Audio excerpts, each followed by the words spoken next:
Good evening. I don't believe that Justino Díaz needs any introduction. He sang 400 performances at the Metropolitan Opera, and as Dulcamara says in L'Alice d'Amore, he is well known all around the world and in other places. And we are old friends, and I'm delighted to see you again, Gus. That's right, yes. We've known each other for, over 40 years. Something like that. Yes. Speaking about your career, you had an astounding career and a fantastic repertoire for a bass baritone. And right now, crowning that wonderful career in singing, Mr. Diaz is now General Director of the Puerto Rico Callas Festival of Puerto Rico. Casals.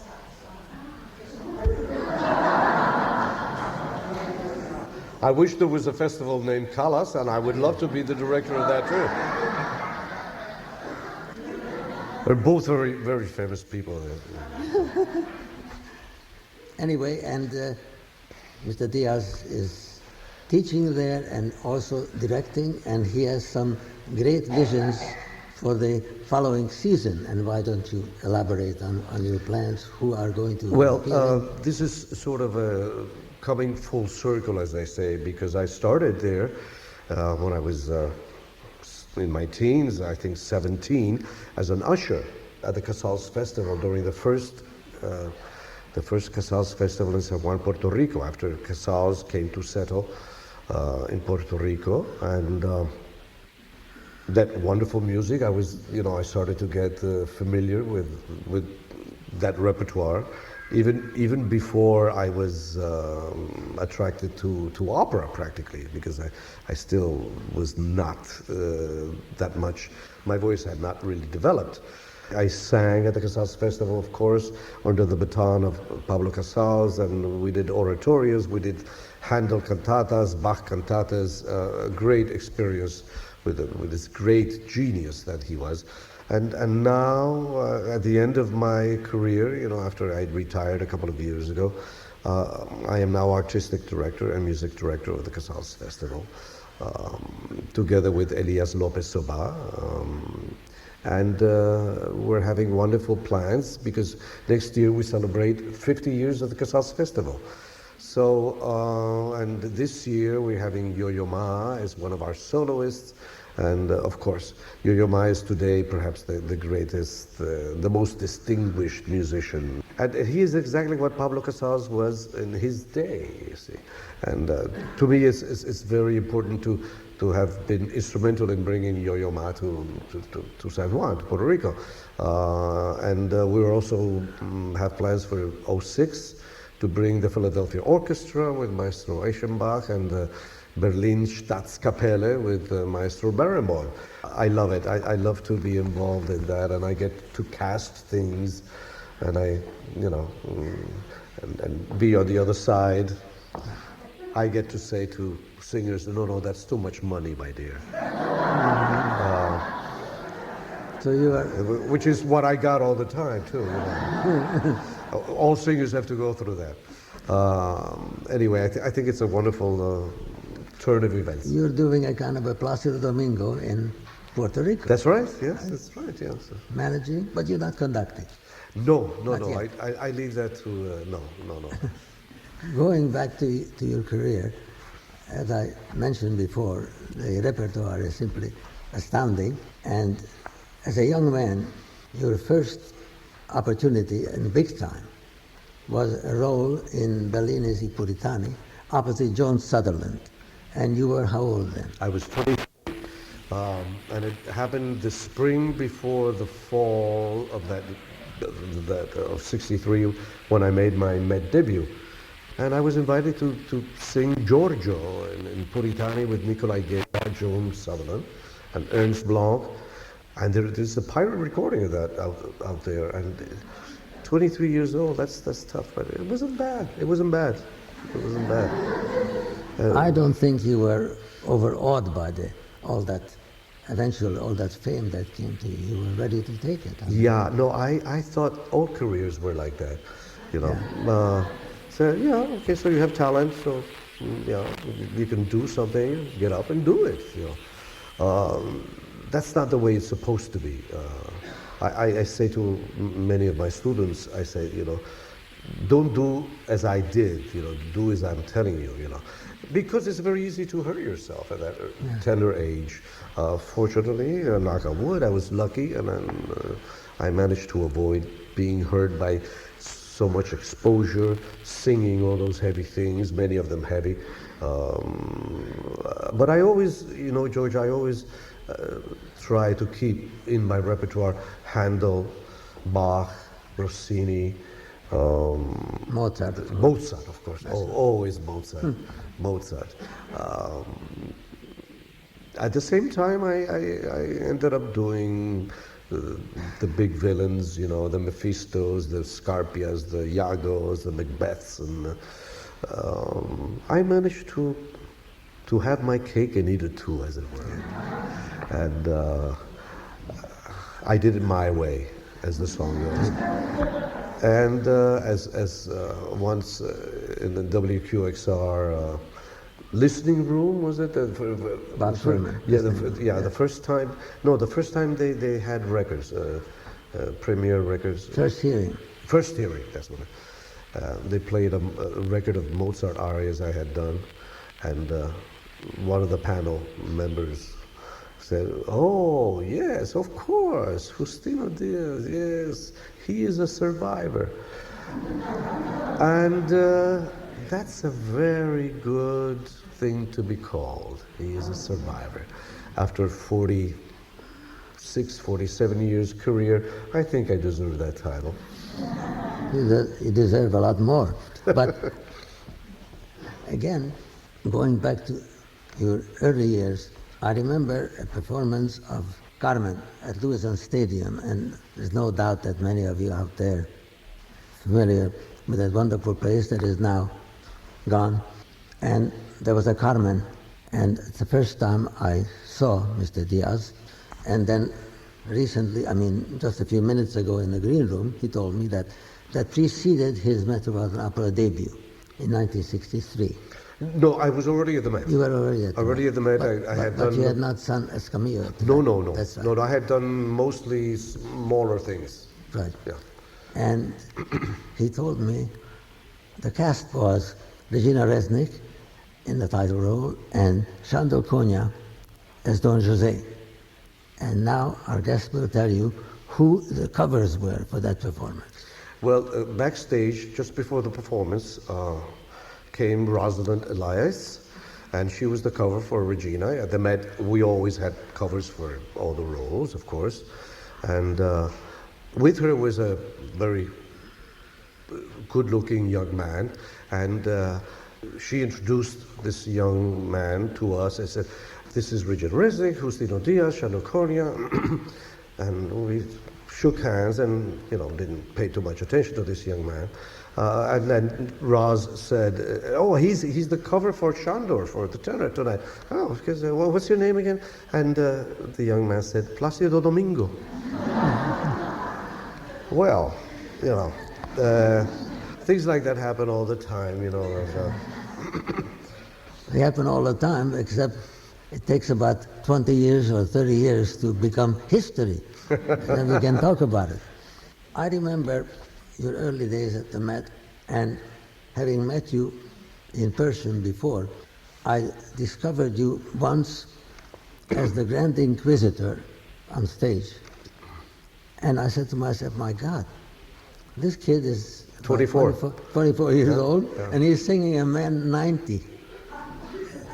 And he did his very best to look 90, but lots of makeup, yes. I don't know histrionically how convincing you were, but certainly vocally you were. Well, it was easy because, you know, the older you are, you don't have to move too much. Yes. And that's easy for a young person, it's easy for an old person. And to really do such an old, you know, a real character, it's not bad. I mean, it's not that difficult. it would have been really difficult to do a role like Iago, like Macbeth, which are very complicated, very complex characters. But no, that was a piece of cake. I'm glad to hear that. The problem was that my colleagues, the people singing King Philip were people like Giaurov and Siepi and Tozzi, and you really had to sing loud. Prove yourself. You have no difficulty balancing the baritone phase of your voice versus the bass phase. Yes, I dabbed in the baritone repertoire back in the 60s, but and it wasn't until a little bit later that I started doing lots of escavillos and scarpias, and slowly. I always had a big extension, I had a big range. I could sing low E's, F's, and I could sing A flats. So, although my color was a real bass, Later on, I learned when I started to sing a lot of baritone things, I learned I couldn't carry that weight of color up there at that high range, because it didn't sound idiomatic in terms of being singing baritone roles. I had to learn that, the hard way, simply by doing it. But I always did that. I was very brave, shall we say. Took risks, and as I said, I was lucky. I didn't get hurt. Your association with George London, whom we are honoring, goes back to your early days and his waning days. In other words, he was already retired when you went to Washington, and he engaged you for Attila. Yes, but before that, when I came into the Met, before that I heard him, when I heard him the first time, was in Boston. I was paging the curtain calls. And I remember seeing George doing the Count in The Marriage of Figaro. That was the first time I heard it. And of course I heard records of his. It was, blew me away, the presence, the voice, I don't have to, he doesn't need me to sell him, but it created a great impression on a young singer. And after that, of course, I sang with him at the Met. I did some Angelottis and Toscas my first year at the Met, and I sang Titurel in Parsifal. There's a character who sings only backstage, and let's see, I think we did some Aidas together. I was the King Aida, and he came and he was Abonazro. So we did a few things together. And then after that, in 75, 76, while we were rehearsing The Siege of Corinth, which was Beverly Sills' debut, he came, and he was going to put on Attila in Washington, and he was, of course, the general manager of that opera company. I had already sung with the Washington Opera when it inaugurated the opera house. We were the first people to do an opera there. That happened the night after Bernstein's Mass was done. And then George came after the rehearsal and says, "Wonderful, Roy, I want you to do my Attila in Washington." I said, "Well, I would love to." Always this great gesture. And one thing I remember about George, it was this very commanding presence, unbelievable, impeccable in my mind. That's great. George had a voice that was very difficult to imitate, and a great danger, peril. And I was talking to Eric Harveston before, because it was a great temptation, to wanting to sound like George London, because the voice was so dark and at the same time it was so bright, and he had this huge extension from the low notes to the high notes. Did you ever count how many roles you did? not just the Met. Yeah, everywhere. recently I sat down and I tried to remember. There must be 140, something like that.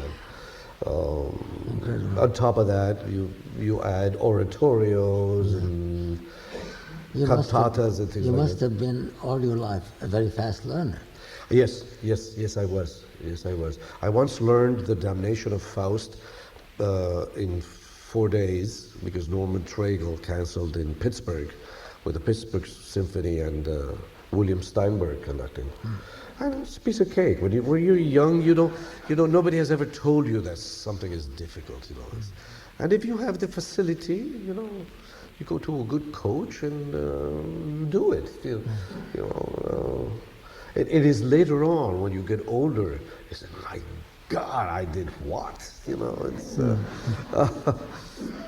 But I think that's the way you should be. When you're young, you should go, do it. Gus, it's wonderful to have met you again. George, great to talk to you. Thank you.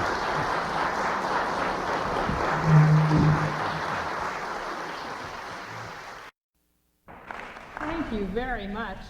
Thank you for coming tonight. And as you can notice, we're doing a departure from our other birthday concerts. This is the third birthday of the Marilyn Horne Foundation. The other one's a little older. But we just want you to know what we are doing. So you all have our newsletter. It means I don't have to go into any of the details. You can read it at your leisure.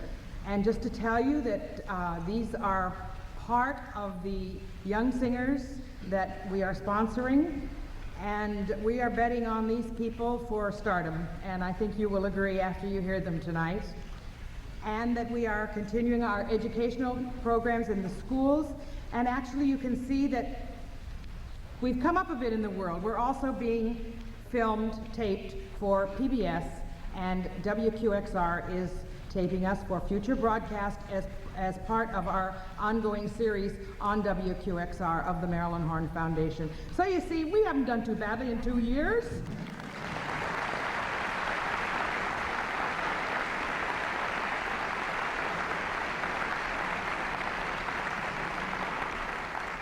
The fact that you're all here means so much to us, and again, I thank you. Let's have a ball.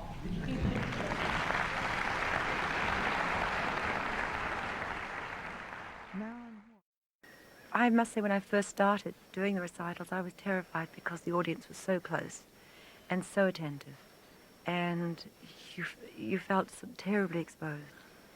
But the more I got into it, the more I started to find songs that suited me as a person, as a personality, to go over to the audience, that showed them what sort of person I was, not singing songs that I felt I had to sing because that was the right thing to do. So I'm now constantly looking for new songs to suit my personality. Me, what I have now is a sort of a lyric soprano voice, which is what it is, purely that and no more. What it was a very sort of mezzo-y type sound with no sort of crystal clearness that I think it has now. It's a much brighter sound, and it was a little bit sort of out of tune, that sort of unfocused, but there was some sort of a voice there. It was just a younger me. Wants to be told that they're wrong or they're bad or they're out of tune or anything, but I actually wait for criticism now. I don't wait for accolades, and I think that always comes. It's seen in the audience, approval. Because quite often they let you get away with murder if you're having a slightly bad night, whereas my singing teacher wouldn't let me get away with anything, and I love that. And I think she's more important to me now than she's ever been. George, it's really the role that started my career. In 1967, I went to Aix-en-Provence, and it was the first time I didn't have to audition for a job, and sang with Régine Crespin. Paul Schöffler was the Musiklehrer, the music teacher, and it was Paul who then got me to sing Ariadne, to sing the role of the composer at the Vienna State Opera. So this role did it for me. after these performances in Aix-en-Provence. So I feel very, very close to this young, impetuous composer, and I'm thrilled that it's still in my repertoire today. It's a wonderful memory to have of a role that is rather unique in the sense that you virtually dominate the prologue part, yes. and then you disappear. Yeah. So it gives you a thrill and regret, I imagine, at the same time. Yes, right? you know, Jim says that he misses me, you know, because Yes. usually I'm certainly there for the entire evening, you know, but this is one of the few roles where I'm finished in an hour.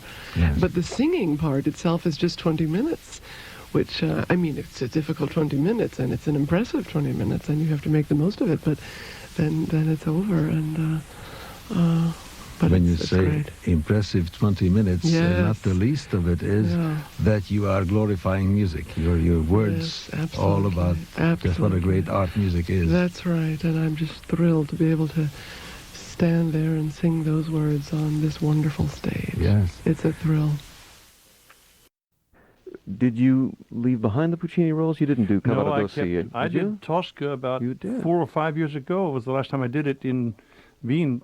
Placido was singing there, and I think he wasn't quite up to par, I and, see. and he was sick or something, and I jumped in for him. That would be quite a voice to hear sing Cavaradossi. Yeah. Yeah. And but I sang Tosca more than any other Italian tenor part.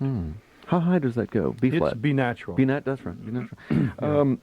I have to ask about one of the most famous recordings of all time, which you were involved in, the first complete ring, the John Colshaw ring. Yes, yes, You were Siegmund. yes. That project began with Rheingold in '58. When was Die Valkyrie done? Which We is recorded when that, Siegmund is singing. I think in '66 it was recorded. So it wasn't done in order, was it? Pardon me? They didn't do the operas in order. I guess not. Yeah. I What don't- was the experience like? You did it in Vienna. With the Schulte, he conducted, and it was a great experience to do that. Was it? But then I did it with Böhm too in Bayreuth with Leonie Rieseneck. You think a lot of Karl Böhm. Oh yes, I think he was my musical father. It's funny that so many singers say that who worked with him. He never had a wrong tempo. He would fuss at me if I did something that wasn't quite right, and I deserved it. But then when you did something well, he would congratulate you and make you feel so good. And he loved to go out with his favorite singers. I've never been to so many parties with a conductor as I was with Karl Böhm. Really? Such a terrific person and such a wise man, and so strong in his work, and his tempi were always right. You can hear that when you hear operas conducted by Yeah. Böhm.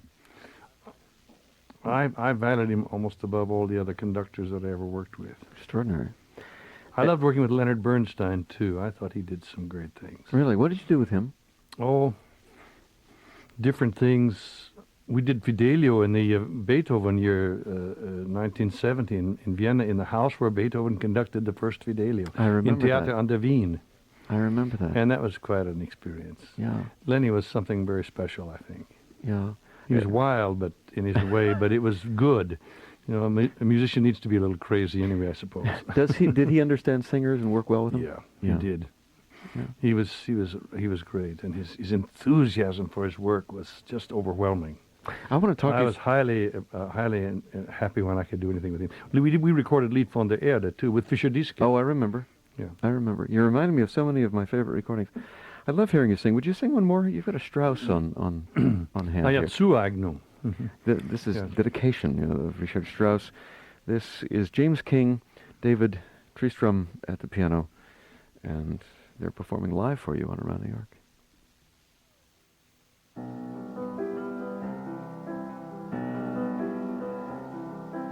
Ja, du weißt es, teure Seele, dass ich fern von dir mich quäle. Liebe macht die Herzen krank, aber Dank.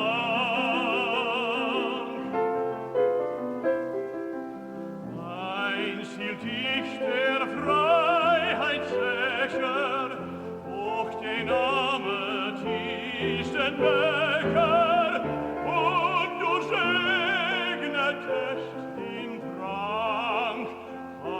Dank.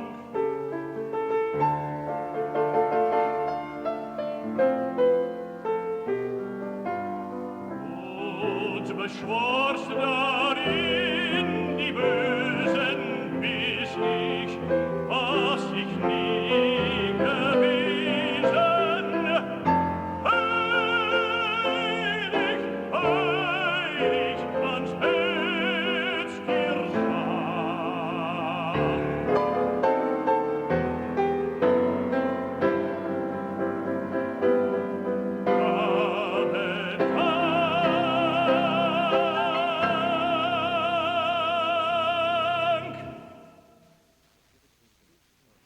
Dedication of Richard Strauss. James King, the tenor, David Tristram at the piano, singing live for you on Around New York. What a beautiful, beautiful song that is. Oh, yes. Strauss turned out over 400 songs, I believe. You know, people don't realize how many he wrote. I didn't realize it was that many. Yeah, We always yeah. talk about Schubert's 600, but Yeah. 400 is nothing to sneeze at. That's a great, Yeah. great song, and they're of such great quality, too. There are so many things I want to ask you about, and I want to make sure we get everything in here. I love to talk about music. Well, let's talk a little bit about music. You know, people are very fond. Part of the, I think, gestalt of going to the opera is talking about the singers and the plight of singers and the plight of opera today. And people are always complaining that, it's hard to fill the roles, and the Helden tenor role is the hardest to fill, and where are the Helden tenors today? Do you feel that way? Or is it just Well, nostalgia that makes us feel that way? I think it's just so difficult to get there.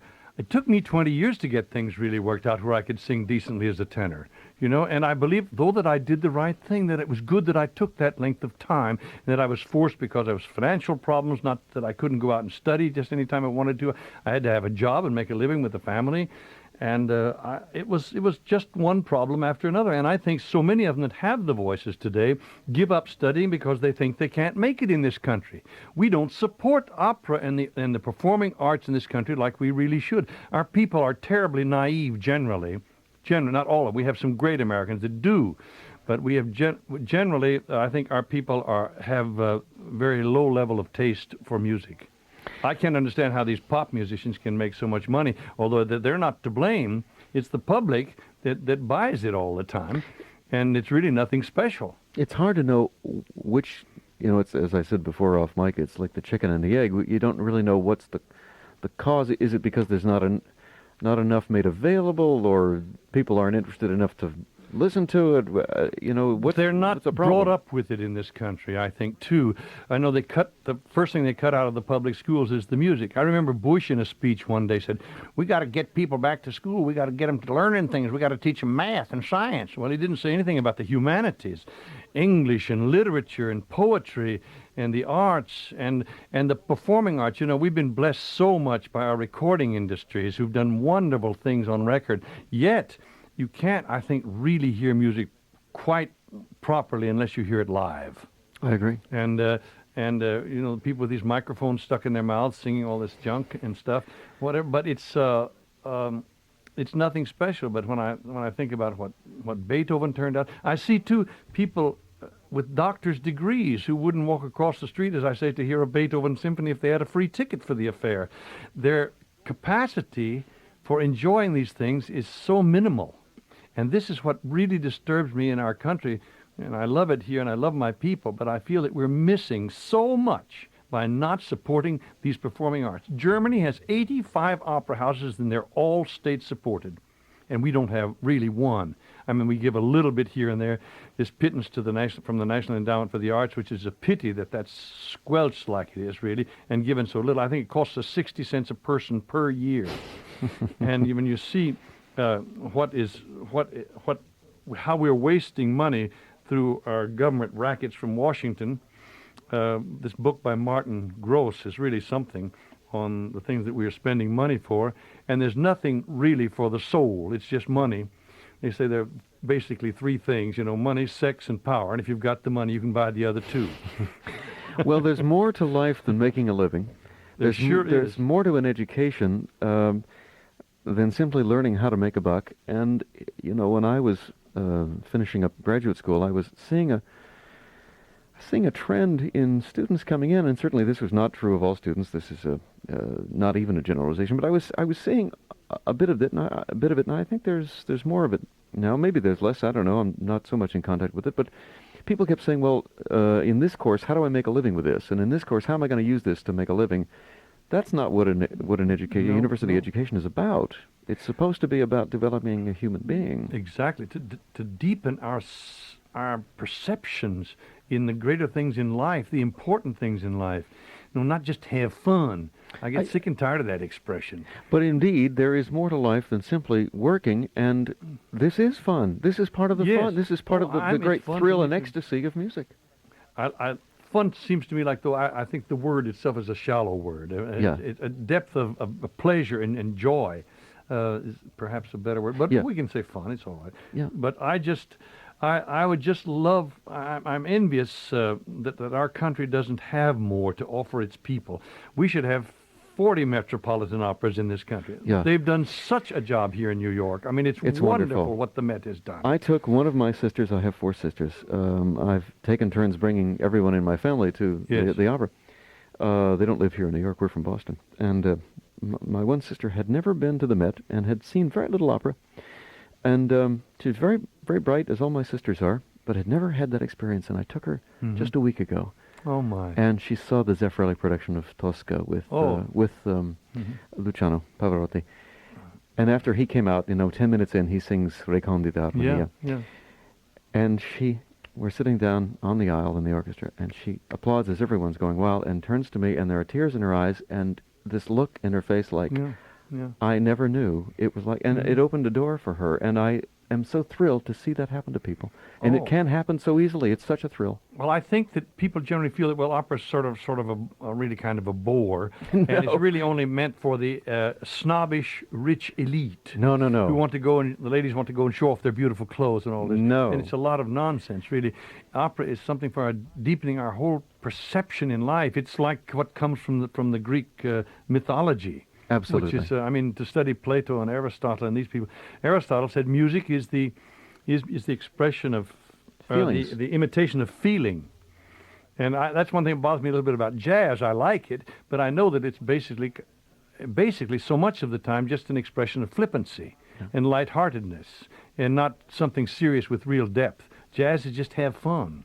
And it's all right. I mean, it's good music too, and that's a quality of human nature that's being expressed. But I think that it's missing a great deal, and to be totally involved only with jazz, I think, is a grave error for a human being.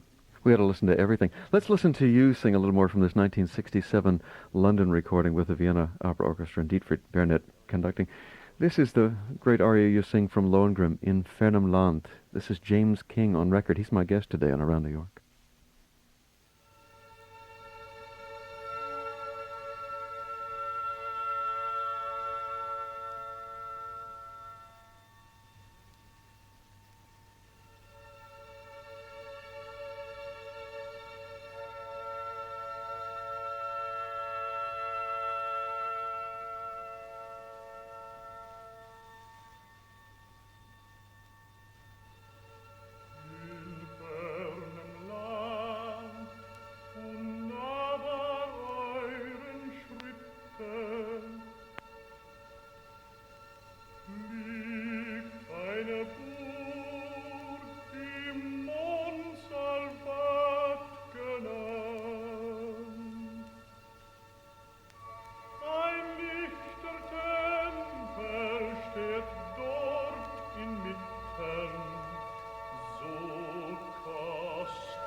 In Fernem Land from Lohengrin, Dietfried Bernet conducting the Vienna Opera Orchestra, and my guest James King singing the role of Lohengrin, one of his many Wagner roles and many roles throughout. How long have you been singing now?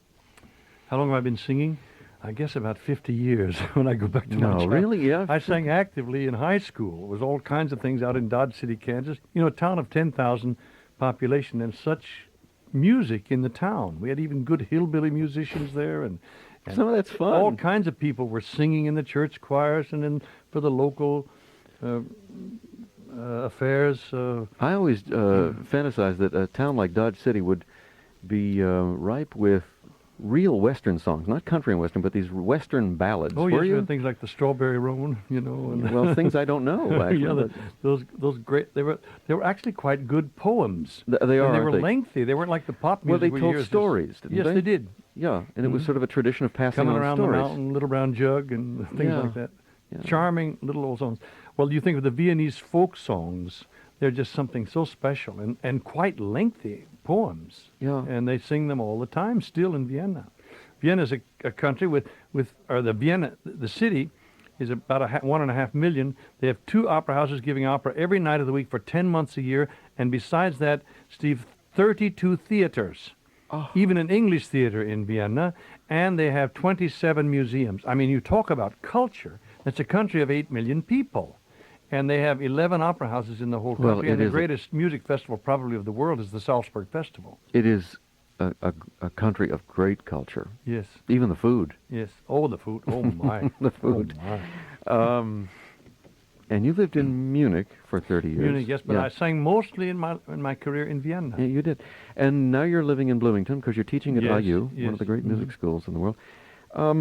When you were a kid, a teenager, when your voice was breaking and developing, and you were, did you always have that top? Yeah, I had a good high top notes? always. Yeah, because it's still so focused and light. Is that one of the secrets, keeping it light? Well, I think even though you become a dramatic tenor, you should still try to sing as lyrically as possible. Keep going back to the lyric things. I sing old Italian songs a great deal just to exercise my voice in a proper way and not just keep busting out and trying to sing very difficult high notes all the time. Although you have to have a good top if you're going to be an opera singer. But I still advocate all the time for my students to sing old Italian songs. Yeah. I want to mention your concert coming up, but since you mentioned students, are you concerned about some students aging prematurely, vocally? Yes, I think that these contests are generally limit the entrance to those that are basically very young. I've seen again and again people around 40 years of age and over who would be ready really to start on a career and should have the chance. I know Richard Versal. I never heard of him in my life until he jumped in for Kollo and sang Tannhäuser in Bayreuth, and at that time he was 53 years old. And he went to Germany after he was 40 and auditioned over there, and they took him in some theater. And he's now, I mean, he was covering the Tristan, I think, in Bayreuth this summer still. He's about my age. And he started after he was 40. I think I want to say a 40-year-old male singer is basically a young singer for the big stuff. Yeah. He should have 20 years ahead of him. Really, yeah. Yeah. You're still singing. You've got a concert coming up Monday at the Wagner Society of New York. This will be at Alice Tully Hall at 8 o'clock. A recital of, you're going to do songs and arias. Yes. Yeah. Well, just songs mainly. Catherine Chase is going to join you too, soprano. And you're going to do the Otello love duet. Yes, the first act of Otello. Un bacio. Yes. Oh. There's an opera. Sure is. Well, that'll be quite a night. People can call, where's the number? Center Charge for tickets or information, 212-721-6500, 721-6500. Are you still singing in fully staged operas? Are you still doing opera? You're still on the opera stage? Not now. I sang this year 10 Electras at the Met. Oh, that's right. I remember. Yeah. Because one was telecast, wasn't it? Yes, it was. Yes, I remember. Well, it's a thrill to meet you. It's a greater thrill to hear you. And thank you for coming on today. It's a great pleasure to be here. I'm delighted and honored to come. Did you start to say you were going to do some of the roles? I'm doing 4 Electras in Hamburg in January. Terrific. Well, I'm glad to see you're still singing. And why shouldn't you be? The voice is still sounding wonderful. He is Monday night at 8 o'clock at Alice Tully Hall. The Wagner Society of New York is putting on a concert, a recital of songs and arias. And Catherine Chase, the soprano, will join him for the love duet from Otello First Act. And he is James King. My thanks, too, to David Triestram, the pianist, for coming in and accompanying.